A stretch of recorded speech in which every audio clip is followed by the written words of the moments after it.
The development manager of the Fiji Rugby Union, Mr. Sale Sorvaki, i-Tatau, Reverend Mamnyasi Ronrono, the coaches and managers of the three teams that are here today, the captains and the players, ladies and gentlemen, members of the media, Isambul Vanak, and a very good morning to you all. As President Head of State, I'm always honored to receive our national teams and to convey on behalf of our beloved nation our collective blessings before you depart our shores. Now this morning is no different, and my wife Sarah and I are also very happy to receive the three age grade rugby teams. As we've heard, the under 18 women's sevens team, the under 18 men's sevens team, and the under 20 men's 15-a-side team. You'll have noted that we started with a prayer, and I wish to acknowledge the message conveyed to us by the Good Reverend Mamnyasi Ronrono i-Tatau na valeu na angavayalong tankwa kinamas. I always believe that if we put God first, our mission will be successful in many ways. This is why I've always invited a reverend to pray for our national teams before they depart our shores. It is quite a unique arrangement for us to have three national rugby teams in the age groups departing our shores around the same time to represent our nation in international competitions and events. It is in fact very encouraging. It reflects the seriousness in which Fiji is placing on rugby, because we feel the benefits of rugby across the nation at all times. When our national teams win, we all rejoice. And when our teams lose, we feel it too. We're still recovering from the events of the weekend, but we'd like to congratulate our teams for trying their best. Importantly, many families also feel the benefits of funds remitted by our professional rugby players who have secured contracts abroad. Now, more about that later on. I'm advised that the remittances from sports, particularly rugby, and from other forms of employment overseas, consistently rank in the top 2 or 3 foreign exchange earners for our country. So we place a very important regard to remittances sent back to Fiji from our rugby players and other of our nationals who are overseas. Now that is quite an achievement. Now remittances are contributing to the socio-economic development of many of our families and of our nation collectively. There is great optimism in seeing young men and women like yourselves take ownership and excel in the sport of your choice, which is rugby. Now, as players, your goal is to represent our nation in regional and international competitions and to come out winners. And for those of you who wish to take up the sport professionally, you of course would aspire to secure a good contract and make a career out of rugby. The fact that you are now part of our national age group teams is an accomplishment in itself. This is a major step up to your ultimate goal. Well done and congratulations. And on behalf of our nation, I wish to once again congratulate you for your achievement. I'm aware that the under 18 teams will be competing in the Oceania under 18 Sevens tournament in Sydney on the 21st to the 22nd of April. This will be the qualifying tournament for the 218 Youth Olympics that will be held in the Argentine capital of Buenos Aires in October, so we haven't got much time. I'm informed that the Oceania Rugby Under 18 Sevens Championship will be the region's first age grade sevens competition that will provide an invaluable link to complement the international player pathway strategies for rugby sevens in the region. This is a very positive step of development for rugby in Fiji and in the region. And I'd like to commend the officials, the coaches and the players alike for your hard work.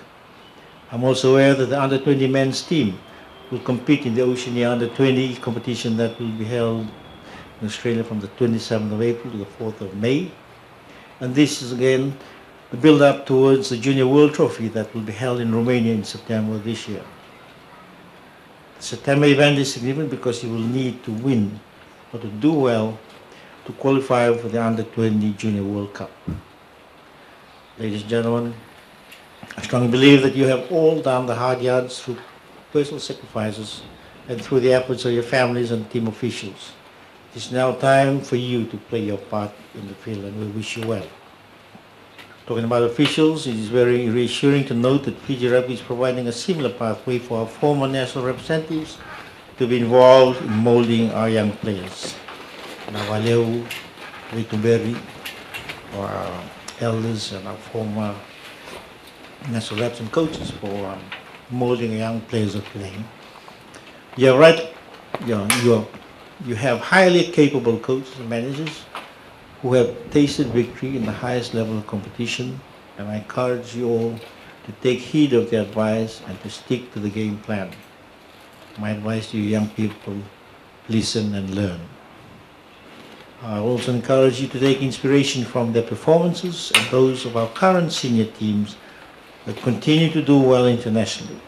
Our recent wins in the Hong Kong and the Commonwealth Games are achievements that you use to motivate yourselves. Congratulating you today, I also wish to acknowledge the contributions of your respective families, your schools, your clubs, and the local community where you came from. Without them, your path towards national representation would be far more challenging and difficult. So when you run onto the field of play, I ask that you remember all of them, their hopes and their good wishes that follow you. Remember the sacrifices, the encouragements, and the contributions they have made to help get you into the national team. Importantly, I ask that you develop that fighting spirit to play for your country.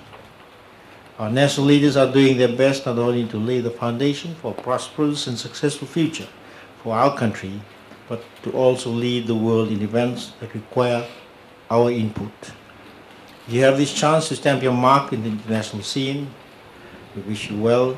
I also ask that you be good ambassadors for our country when you travel abroad. Take pride in flying our Fiji flag and our colors. Take pride in your uniform and play to the best of your abilities. Ladies and gentlemen, also one more request to make, and I always do this, and ask all our national sports teams, because you can all be part of a solution to a major problem our country is now facing, and that is to help eradicate non-communicable diseases from our families and from our nation. For those of you who were following the parliamentary debate yesterday, and if you read the papers this morning, the Honorable Rosie Akbar, the Minister for Health and Medical Services, has reminded us again about this present real threat to the country and the region. About 80% of our people are dying before they reach the age of 70, and this is considered too young to die. Sadly, we are losing too many of our people. About the choices that we make. They are dying because of NCD related diseases like diabetes and heart attacks. Now, these are diseases that we can overcome by being fit and healthy. As sports people, I invite you to join me in promoting a fit and healthy nation through sports and through other forms of physical exercises like farming or gardening. The medical experts say that NCDs could be reduced with healthy diets of fresh local produce, including fruits and vegetables, and with regular exercise on a daily basis. You know all about this. And I know that you'll be traveling. There'll be a lot of food, good food. But my philosophy as a soldier and now as your president, the more you eat, the stronger you should train. I say this because I was with our Commonwealth team not too long ago. I was invited to have or share a meal with them in their mess. Choices are so wide and ranging, good food. So you will no doubt experience similar arrangements when you go. Listen to your coaches, listen to your team captains and your managers. So that's a very simple infantryman's advice to you. If you like to eat, you sweat it out and keep fit. If we have a fit and healthy nation, we could reduce the high number of deaths and high costs of medical bills. This is something which I want you to bear in mind. We are spending too much money. in fact millions of dollars annually on medical bills.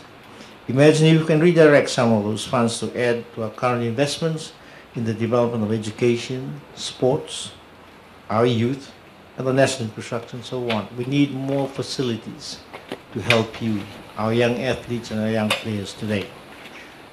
So if we stay fit, we have more money to build more stadiums.